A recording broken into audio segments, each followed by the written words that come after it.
Hello everyone, Tapovan civil services में आपका स्वागत है। तो आइए हम सीटेट एग्ज़ाम जुलाई 2024 के टेस्ट सीरीज को आगे बढ़ाएंगे। आज हम इस टेस्ट सीरीज में CDP child development and pedagogy के 30 क्वेश्चन को सॉल्व करेंगे और समझेंगे कि क्वेश्चन किस प्रकार आते हैं, कैसे एनालिसिस किया जाए। तो आप जुड़े रहें, सतत अभ्यास करते रहें। क्वेश्चन यहीं से आएंगे, इनके अलावा क्वेश्चन नहीं बनते हैं। इसमें लक्ष्य है हमारा कि हम 5000 प्लस MCQs आपको सॉल्व कराएं। उसके बाहर कोई भी क्वेश्चन नहीं जाएगा आपके एग्ज़ाम का। लेकिन आप लेक्चर्स भी देखते रहें, उसमें आपको हेल्प ये मिलेगी कि जब आपका कोई भी एग्ज़ाम आएगा मेंस का, चाहे वो वर्ग 1 हो, वर्ग 2 हो, वर्ग 3 हो, या KVS हो, या एकलव्य मॉडल हो, EMRS, उसमें सभी में वो काम आएगा। तो इसलिए लेक्चर्स भी आप लोग देखते रहें और फीडबैक दें, कमेंट करें। यदि कोई समस्या परेशानी आ रही है तो उसको दूर करने का प्रयास बिल्कुल मेरे तरफ से किया जाएगा। तो चलिए आज का सेशन शुरू करते हैं।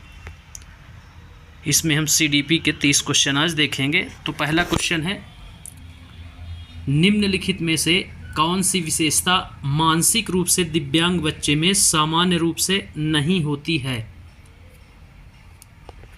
क्वेश्चन पूछता है, 4 क्रियाओं के नाम दिया है और पूछता है कि इनमें से कौन सी विशेषताएं दी गई हैं, इनमें से कौन सी विशेषता मानसिक रूप से दिव्यांग बच्चे में सामान्य रूप से मौजूद क्या नहीं होती है। कौन सी विशेषता है ऐसी इनमें से जो मानसिक रूप से दिव्यांग जो बच्चा है, मानसिक रूप से दिव्यांग है, लेकिन सामान्य रूप से ये विशेषता उसमें नहीं पाई जाती है। ऑप्शन है A, विलंबित प्रतिक्रिया। ऑप्शन B, सामाजिक बुद्धि में कमी। ऑप्शन C, विकासात्मक माइलस्टोन में विलंब। ऑप्शन D, याद करने की क्षमता। तो इसका जो सही आंसर होगा वह होगा ऑप्शन नंबर D, याद करने की क्षमता। ऑप्शन नंबर D इसका सही आंसर होगा। मानसिक रूप से जो दिव्यांग बच्चा है या विक्षिप्त बच्चा है मानसिक रूप से, उसमें सामान्य रूप से याद करने की क्षमता नहीं होती है। तो इसलिए इसका सही आंसर ऑप्शन नंबर D होगा। अब हम बढ़ते हैं नेक्स्ट क्वेश्चन की ओर। क्वेश्चन नंबर 2 है। क्वेश्चन नंबर 2 में सूची 1 और सूची 2 का मिलान करें। सूची 1 और सूची 2 दी गई है, इनका मिलान करना है, नीचे कूट दिए गए हैं। तो सूची 1 में है, A में दृष्टि बाधित, B श्रवण बाधित, C अल्पदृष्टि, D अधिगम अक्षम। तो A दृष्टि बाधित के सामने सूची सेकंड है। नंबर 1 में फ्लैश कार्ड, नंबर 2 में talking book, number 3 sign language, number 4 magnifying glass. इसमें कूट दिए गए हैं। ऑप्शन नंबर A का 1, B का 2, C का 3 और D का 4। ऑप्शन नंबर B में है A का 3, B का 2, C का 1 और D का 4। ऑप्शन नंबर C है A का 2, B का 3, C का 4 और D का 1। फिर ऑप्शन नंबर D है A का 4, B का 1, C का 2 और D का 3। तो इसका जो सही आंसर होगा वह होगा ऑप्शन नंबर C। सही आंसर होगा option number C। Option number C इसका सही आंसर होगा। दृष्टिबाधित टॉकिंग बुक, इसमें मिलान करना है आपको। श्रवण बाधित साइन लैंग्वेज, और C का होगा चौथा अल्पदृष्टि मैग्नीफाइंग ग्लास। D का अधिगम अक्षम जो है उसका होगा फ्लैश कार्ड। तो इस प्रकार से इसका सही आंसर ऑप्शन नंबर 3 सही होगा, ऑप्शन नंबर C जिसको कहा गया है। अब हम बढ़ते हैं अगले क्वेश्चन की ओर। Question number third. Question number third कहता है कक्ष स्तर पर श्रवण बाधिता की पहचान की जा सकती है। इसमें 4 ऑप्शन दिए गए हैं और फिर कूट दिए गए हैं। पूछता है कक्ष स्तर पर श्रवण बाधिता की पहचान किसके द्वारा की जा सकती है, कौन कौन से गुण हैं, तो आपको बताना है। ऑप्शन नंबर 1 है भाषाई कौशल के अभाव द्वारा। ऑप्शन नंबर 2 है पढ़ने और बोलने में विशिष्ट समस्या द्वारा। ऑप्शन नंबर सी है बार बार दोहराने के लिए बोलना। ऑप्शन नंबर 4 है शिक्षक द्वारा ऑडियोमेट्री परीक्षण। अब इसमें कूट जो दिए गए हैं, ए में है 1 2 3 4, बी में है 1 2 3, सी में है 2 3 4 और डी में है 1 2। तो इसका जो सही आंसर होगा वह होगा ऑप्शन नंबर सी 2 3 और 4। इसका सही आंसर 2 3 और 4 होगा। पढ़ने और बोलने में विशिष्ट समस्या द्वारा, बार बार दोहराने के लिए बोलना और चौथा शिक्षक द्वारा ऑडियोमेट्री परीक्षण। ये कक्ष स्तर पर श्रवण बाधिता की पहचान करने के लिए 3 ऑप्शन उपयुक्त होंगे, जबकि पहला जो है भाषाई कौशल के अभाव द्वारा, तो यह उपयुक्त नहीं है। अब हम बढ़ते हैं अगले क्वेश्चन की ओर। क्वेश्चन नंबर 4 है डिस्ग्राफिया एक प्रकार की अधिगम अक्षमता है जिसका संबंध है। इसमें ऑप्शन देता है ऑप्शन नंबर ए पढ़ने की समस्या से, ऑप्शन बी है गणना की समस्या से, ऑप्शन सी है लिखने की समस्या से, ऑप्शन डी है ध्यान केंद्रित करने की समस्या से। तो आप बताएंगे कि डिस्ग्राफिया एक प्रकार की अक्षमता है किससे संबंधित है। तो इसका जो सही आंसर होगा वह होगा ऑप्शन नंबर सी। चौथे का जो सही आंसर होगा वह होगा ऑप्शन नंबर सी, लिखने की समस्या है। डिस्ग्राफिया जो है एक प्रकार की जो अक्षमता है, यह लिखने की समस्या से संबंधित है। अब हम बढ़ते हैं अगले क्वेश्चन की ओर। क्वेश्चन नंबर 5 है बहुसंवेदी उपागम का अर्थ है। यहाँ पे पूछता है कि बहुसंवेदी उपागम का अर्थ बताइए आप, इनमें से कौन सा है। तो ए है दृश्य श्रव्य माध्यम का प्रयोग, ऑप्शन नंबर बी है विभिन्न संवेदी माध्यमों का प्रयोग, ऑप्शन नंबर सी है स्पर्श माध्यम का प्रयोग, ऑप्शन नंबर डी है गति बोध माध्यम का प्रयोग। तो इसका जो सही आंसर होगा वह होगा option number B. Option number B इसका सही आंसर होगा, विभिन्न संवेदी माध्यमों का प्रयोग। क्वेश्चन ही पूछता है कि बहुसंवेदी उपागम का अर्थ बताइए। तो बहुसंवेदी या विभिन्न संवेदी कहो एक ही बात है, इसलिए आंसर इसका जो होगा वह होगा ऑप्शन नंबर बी, विभिन्न संवेदी माध्यमों का प्रयोग। अब हम बढ़ते हैं अगले क्वेश्चन की ओर। क्वेश्चन नंबर 6 है टास्क एनालिसिस क्या है। क्वेश्चन बोलता है कि टास्क एनालिसिस क्या है। ऑप्शन ए है यह निर्णय लेना कि कौन सी विषय वस्तु पढ़ानी है और कौन सी नहीं। ऑप्शन बी है जटिल कार्य को छोटे प्राप्त करने योग्य चरणों में बांटना। ऑप्शन नंबर सी है ए और बी दोनों। ऑप्शन नंबर डी है उपरोक्त में से कोई नहीं। तो इसका जो सही आंसर होगा वह होगा ऑप्शन नंबर सी, ए व बी दोनों। ए में है यह निर्णय लेना कि कौन सी विषय वस्तु पढ़ानी है और कौन सी नहीं। बी है जटिल कार्य को छोटे प्राप्त करने योग्य चरणों में बांट देना। इस प्रकार यह दोनों ऑप्शन सही हैं। एनालिसिस का मतलब ही होता है कि आप उसको सॉर्ट कर दें, या बड़ा है तो तोड़ तोड़ के याद करें। क्योंकि यदि आप सोचें कि 100 पेज की बुक एक बार में ही हम पढ़ लें और याद हो जाए, तो ऐसा नहीं है। इसलिए उसको इतना तोड़ दें कि वो छोटे छोटे टुकड़ों में बट जाए, फिर याद करने में आपको सहूलियत होगी। अब हम बढ़ते हैं अगले क्वेश्चन की ओर। क्वेश्चन नंबर 7 है एक अध्यापक के रूप में लड़कियों की सकारात्मक छवि को उजागर करने के लिए क्या करना चाहिए? क्वेश्चन बोलता है कि अध्यापक के रूप में लड़कियों की सकारात्मक छवि को उजागर करने के लिए क्या करना चाहिए? ऑप्शन ए है उनकी क्षमताओं को उजागर करना। ऑप्शन नंबर बी है पुरुषों के कार्य अथवा महिलाओं के कार्य जैसा कोई विभाजन नहीं होना चाहिए। ऑप्शन नंबर सी है उन्हें स्वावलंबी बनने के लिए प्रोत्साहित किया जाए। ऑप्शन नंबर डी है उपरोक्त सभी। तो इसका जो सही आंसर है वह है ऑप्शन नंबर डी, उपरोक्त सभी। उनकी क्षमताओं को उजागर किया जाए, पुरुषों के कार्य अथवा महिलाओं के कार्य जैसा कोई विभाजन नहीं होना चाहिए, बिल्कुल है बायसनेस नहीं होना चाहिए, उन्हें स्वावलंबी बनने के लिए प्रोत्साहित किया जाए। तो ये तीनों ऑप्शन किसी लड़की की सकारात्मक छवि को उजागर करने के लिए आवश्यक है, इसलिए यह तीनों उपरोक्त सभी सत्य हैं। अब हम बढ़ते हैं अगले क्वेश्चन की ओर। क्वेश्चन नंबर 8 है मैस्लो के सिद्धांत के अनुसार आवश्यकताओं का क्रम है।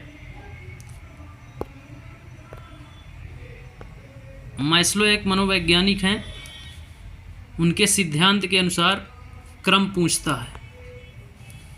ऑप्शन 1 है शारीरिक, 2 है सुरक्षा, 3 है आत्मसिद्धि, 4 है आत्मसम्मान, 5 है प्रेम और अपनत्व।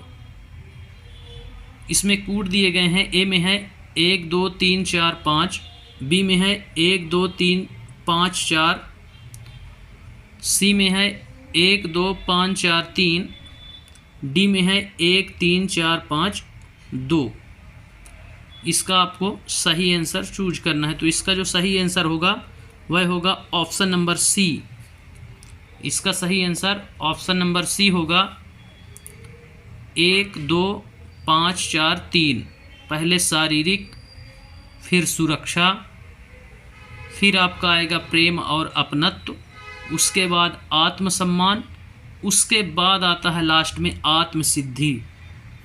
जब बुजुर्ग हो जाता है व्यक्ति तो वह कामना करता है आत्मसिद्धि की कि अब भैया सब प्रकार से हम परिपूर्ण हो चुके हैं, अब हमको आत्मसिद्धि चाहिए। तो पहले शरीर है, फिर सुरक्षा, पहले आपका शरीर, फिर सुरक्षा उसकी, फिर प्रेम और अपनत्व आपके जीवन में आए, फिर आत्मसम्मान की आप कामना करते हैं और फिर आत्मसिद्धि की। ये मैस्लो के क्रम हैं, मैस्लो के सिद्धांत के आवश्यकताओं का ये क्रम है। सीडीपी में जब आप मैस्लो साहब को पढ़ेंगे तो उनका ये क्रम दिया गया है बढ़ती हुई उम्र के हिसाब से। अब हम बढ़ते हैं अगले क्वेश्चन की ओर। क्वेश्चन नंबर 9 है दृश्य बिंब एवं प्रतिरूप निर्माण का कौशल कहलाता है। क्वेश्चन पूछता है कि दृश्य बिंब एवं प्रतिरूप निर्माण कौशल कहलाता है। ए है देशिक स्थानिक बुद्धि का, बी है तार्किक बुद्धि, सी है गतिबोध बुद्धि, डी है अंतर्वैयक्तिक बुद्धि। तो दृश्य बिंब एवं प्रतिरूप निर्माण कौन सा कौशल कहलाता है इनमें से? तो इसका जो सही आंसर है वह होगा option number A. Option number A इसका सही आंसर होगा देशिक स्थानिक बुद्धि।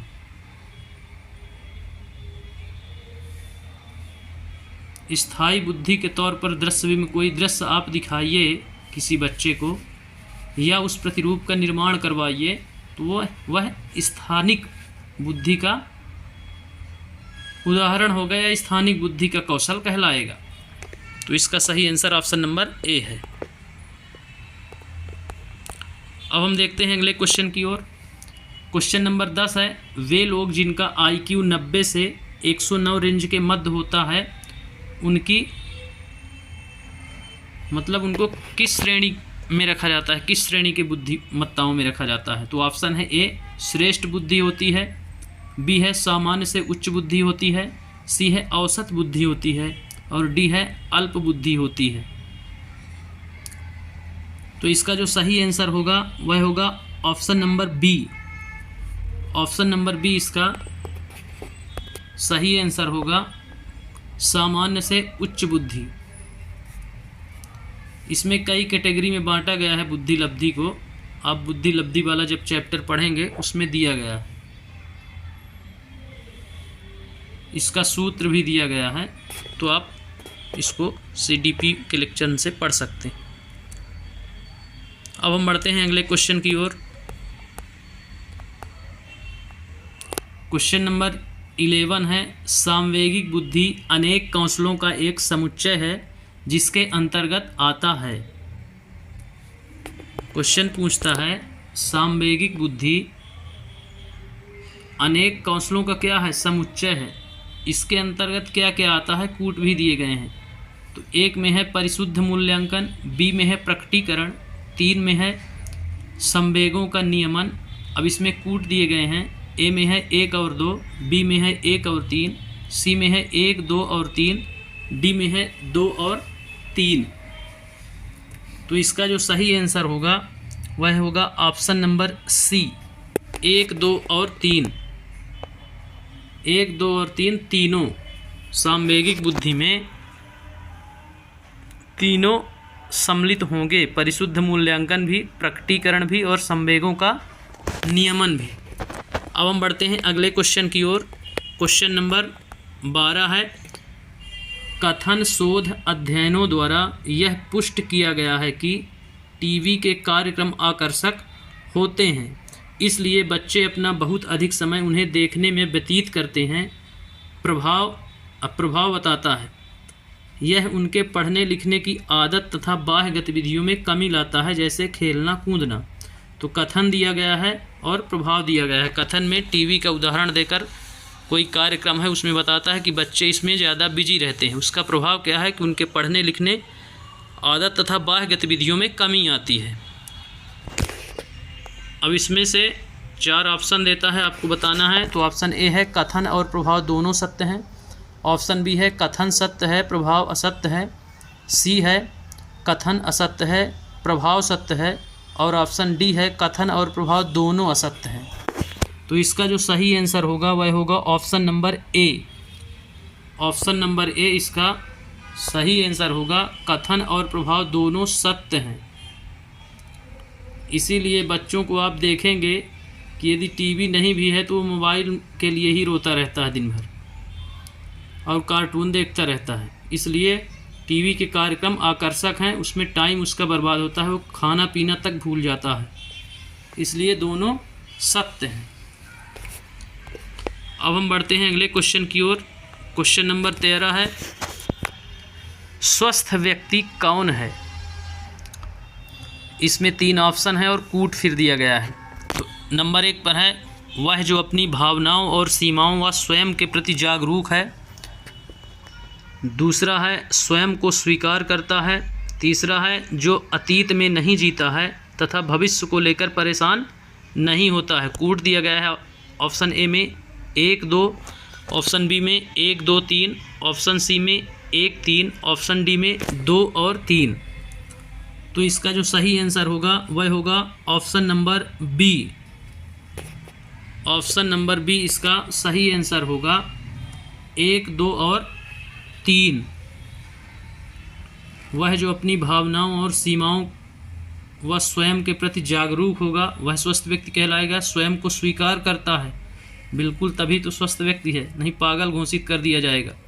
फिर है जो अतीत में नहीं जीता, भविष्य को लेकर परेशान नहीं होता, अर्थात जो वर्तमान में जिए। तो इस प्रकार इसका जो सही आंसर है वह होगा ऑप्शन नंबर बी। अब हम देखते हैं अगला क्वेश्चन। क्वेश्चन नंबर है 14, संज्ञानात्मक कौशल क्या है। इसमें संज्ञानात्मक कौशल की बात की गई है। इसमें ऑप्शन दिया गया है। ऑप्शन नंबर ए है संवेगों को नियंत्रित करने का कौशल, ऑप्शन नंबर बी है दूसरों की सहायता करने की इच्छा शक्ति, ऑप्शन नंबर सी है आलोचनात्मक चिंतन में संलिप्तता, ऑप्शन नंबर डी है सुनने की क्षमता एवं तदनुभूति। तो इसका जो सही आंसर होगा वह होगा ऑप्शन नंबर ए। संवेगों को नियंत्रित करने का कौशल ही संज्ञानात्मक कौशल कहलाता है। तो इसका सही आंसर ऑप्शन नंबर ए होगा। अब हम देखते हैं अगला क्वेश्चन। क्वेश्चन नंबर 15 है, सूची 1 का मिलान सूची 2 से कीजिए।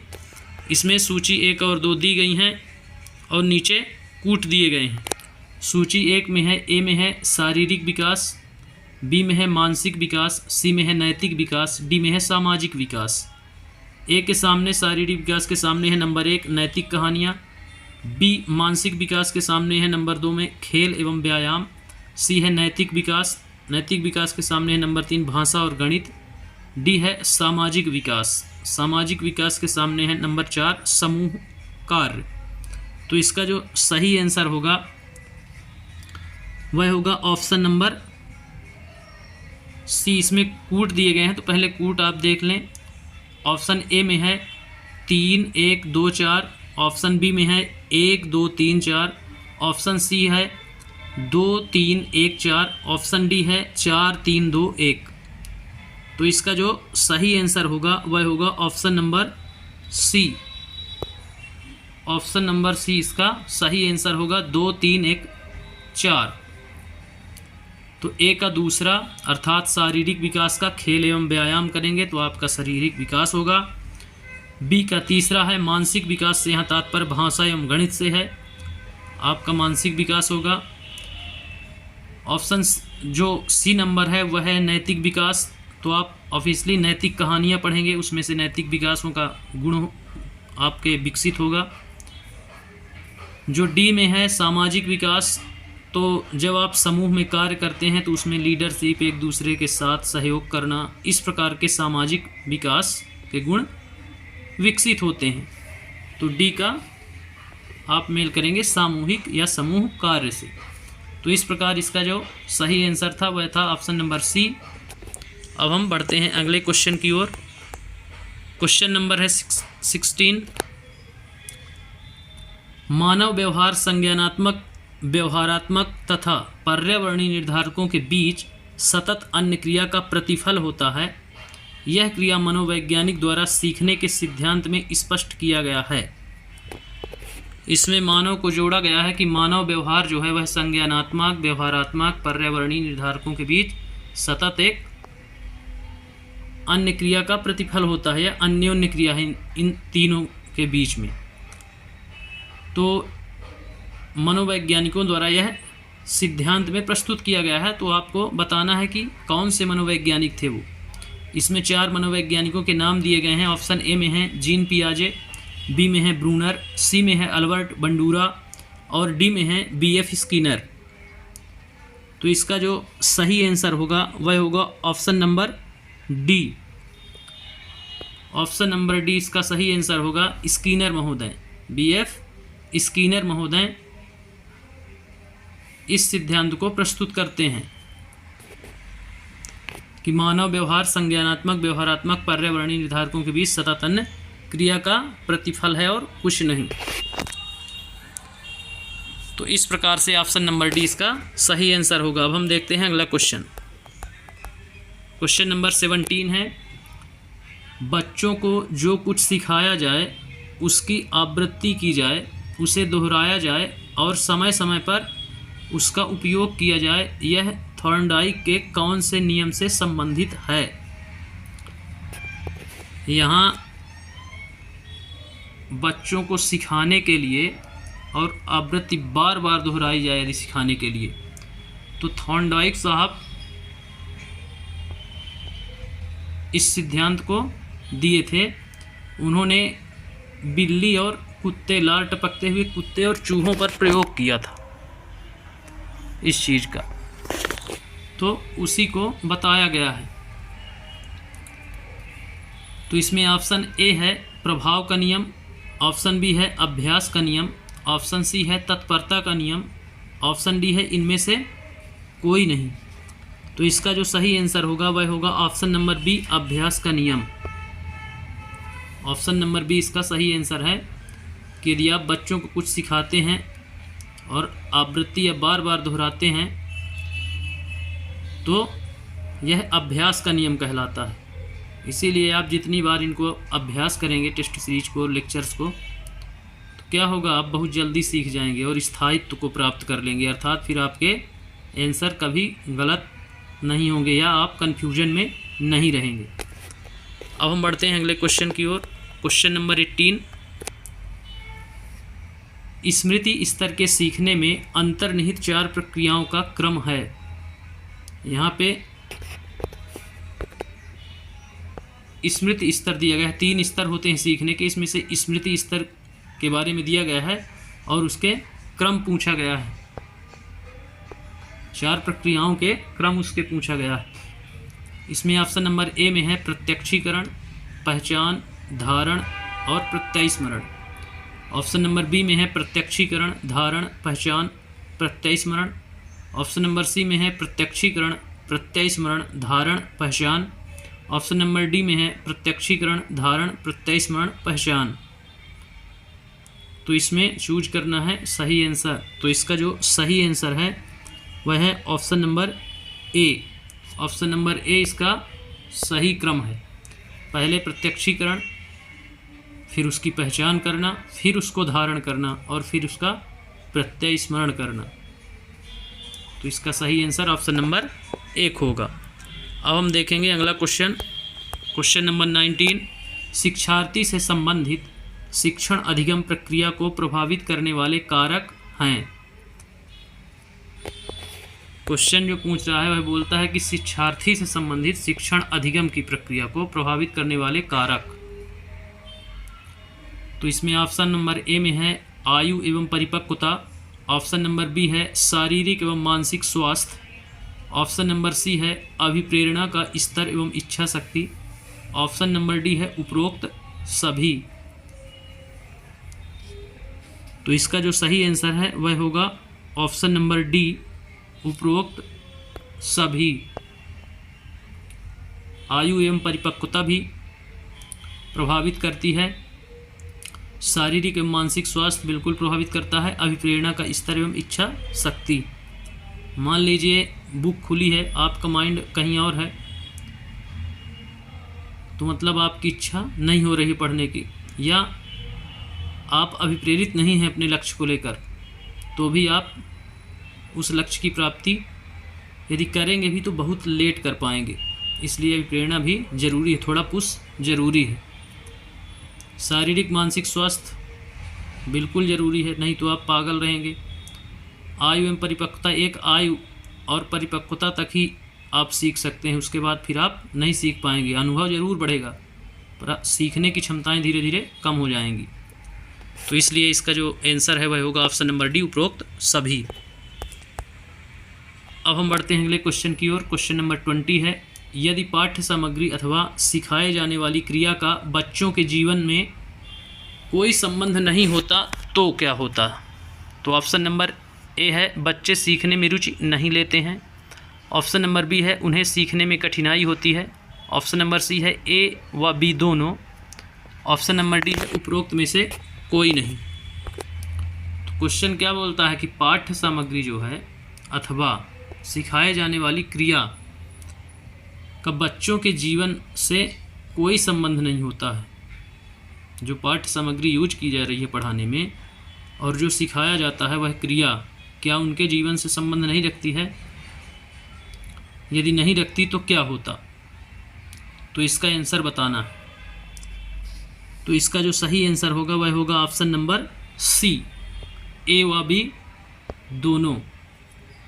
बच्चे सीखने में रुचि नहीं लेंगे और उन्हें सीखने में कठिनाई होगी। यदि पाठ्य सामग्री और सिखाई जाने वाली क्रिया बच्चों के जीवन में कोई संबंध न रखे, जब पाठ्य सामग्री ही नहीं रहेगी तो क्या सीखेगा?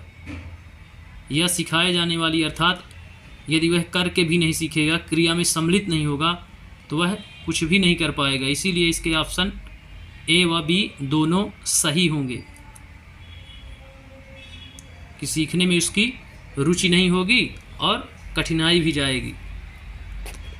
अब हम देखेंगे अगला क्वेश्चन, क्वेश्चन नंबर 21, निम्नलिखित में से कौन सा या से वस्तुनिष्ठ परीक्षण हैं? 4 परीक्षणों दिए गए हैं, उनमें से पूछता है कौन से वस्तुनिष्ठ परीक्षण हैं। ऑप्शन ए है सत्य असत्य प्रकार के प्रश्न। ऑप्शन बी है मिलान करो। ऑप्शन सी है बहुविकल्पीय। ऑप्शन डी है उपरोक्त सभी। इनमें वस्तुनिष्ठ परीक्षण की बात हो रही है। तो इसका जो सही आंसर होगा वह होगा ऑप्शन नंबर सी, बहुविकल्पीय। वस्तुनिष्ठ प्रश्न बहुविकल्पीय प्रश्न होते हैं, 4 ऑप्शन। ये जो अभी सॉल्व हो रहे हैं, जो इस लेक्चर में CDP के हम पढ़ रहे हैं, यह वस्तुनिष्ठ प्रकार के ही प्रश्न हैं, इसलिए इसका सही आंसर बहुविकल्पीय होगा। अब हम बढ़ते हैं अगले क्वेश्चन की ओर। क्वेश्चन नंबर 22 है, भारत में स्वतंत्रता संघर्ष पर एक निबंध लिखिए। यह उदाहरण है, यह किसका उदाहरण है, किस प्रकार का उदाहरण है? ए है विस्तारित उत्तरीय निबंध प्रश्न, बी है प्रतिबंधित उत्तरीय निबंध प्रश्न, सी है लघु उत्तरीय प्रश्न, डी है उपरोक्त में से कोई नहीं। तो आपको क्लास वर्क या होमवर्क में मान लीजिए बोलते हैं कि भारत में स्वतंत्रता संघर्ष पर एक निबंध आपको लिखना है, यह किसका उदाहरण होगा? तो इसका जो सही आंसर होगा वह होगा ऑप्शन नंबर ए, विस्तारित उत्तरीय निबंध प्रश्न, क्योंकि आपको निबंध विस्तार से लिखना होता है, कम से कम 500, 250, 1000 शब्दों में, जबकि लघु उत्तरीय सब और प्रतिबंधित उत्तरीय निबंध जो होते हैं शॉर्ट होते हैं बहुत। तो इस प्रकार जो इसका सही आंसर होगा ऑप्शन नंबर ए, विस्तारित उत्तरीय निबंध प्रश्न। अब हम बढ़ते हैं अगले क्वेश्चन की ओर।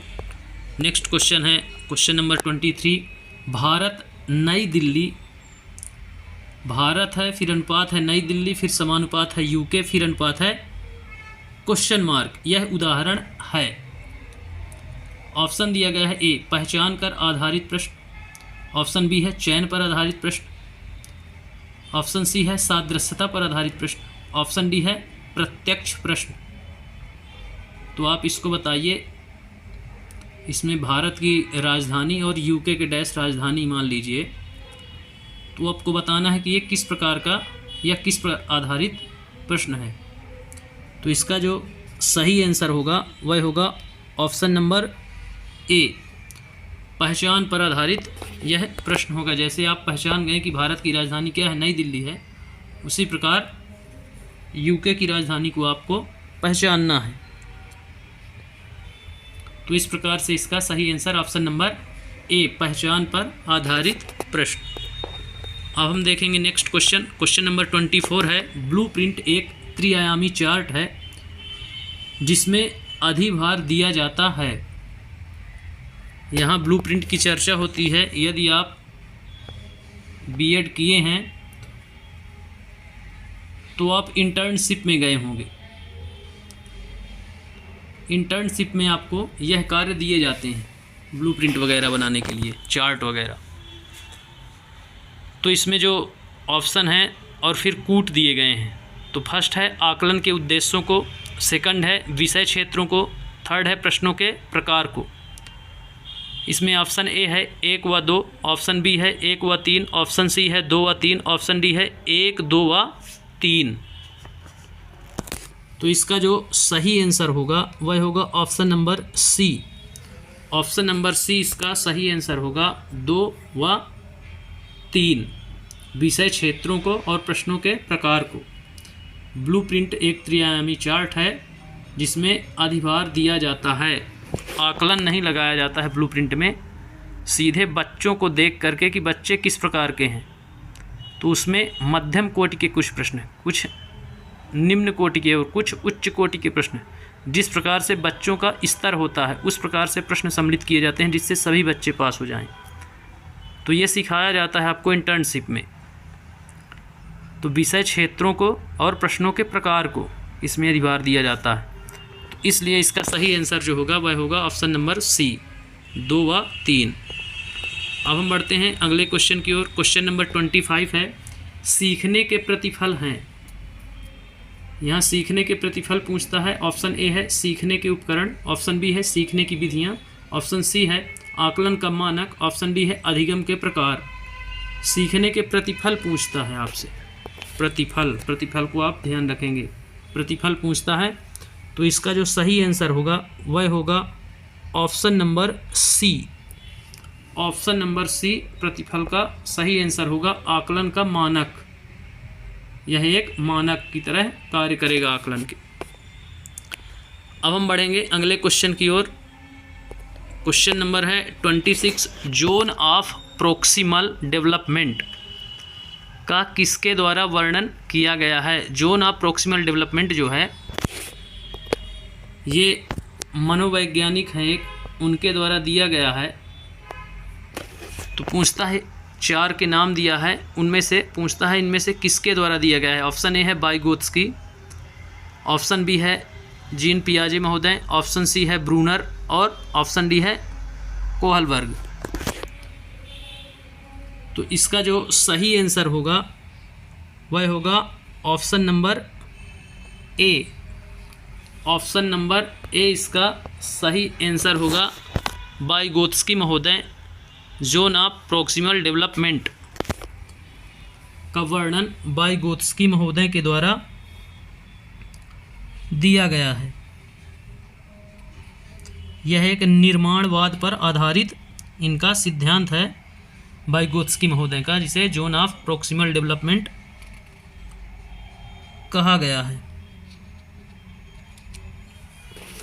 अब हम देखते हैं नेक्स्ट क्वेश्चन।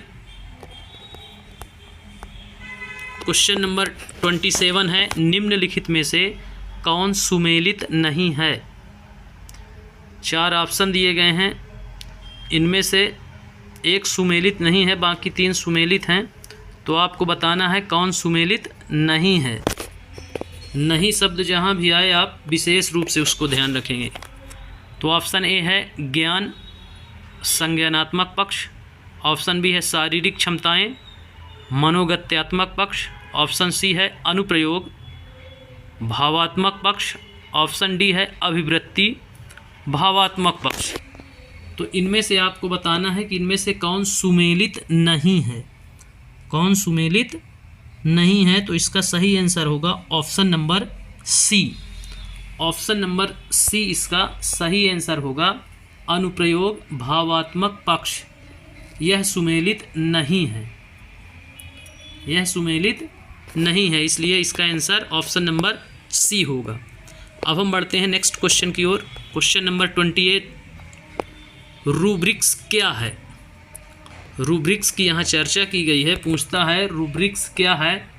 ऑप्शन दिए गए हैं, ऑप्शन नंबर ए सीखने की सामग्री का संकलन, ऑप्शन नंबर बी है विभिन्न विषयों के मूल्यांकन के लिए मानदंड समूह, ऑप्शन नंबर सी है विभिन्न विषयों से संबंधित शैक्षणिक प्रक्रियाएं, ऑप्शन नंबर डी है विद्यार्थियों की प्रगति रिपोर्ट। तो आपको बताना है कि रूब्रिक्स क्या है इनमें से। तो रूब्रिक्स जो है इसका सही answer option number B, option number B इसका सही आंसर होगा। रूब्रिक्स जो है वो विभिन्न विषयों के मूल्यांकन के लिए मानदंड समूह है, मानदंड का समूह है मूल्यांकन के लिए।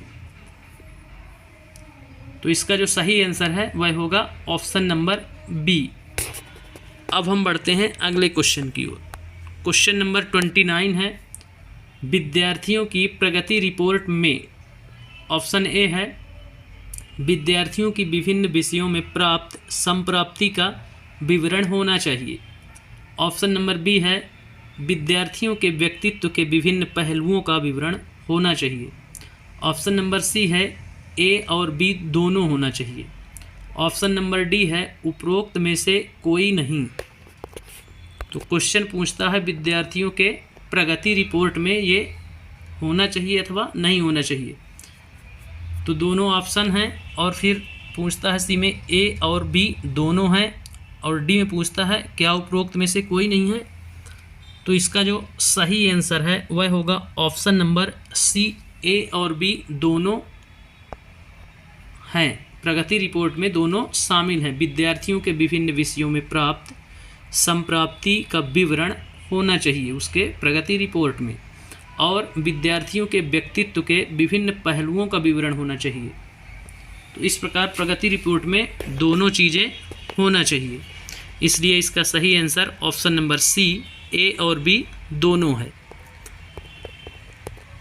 अब हम बढ़ते हैं नेक्स्ट क्वेश्चन की ओर। आज के सेशन का लास्ट क्वेश्चन, क्वेश्चन नंबर 30 है, सृजनवादी दृष्टिकोण से सीखना क्या है।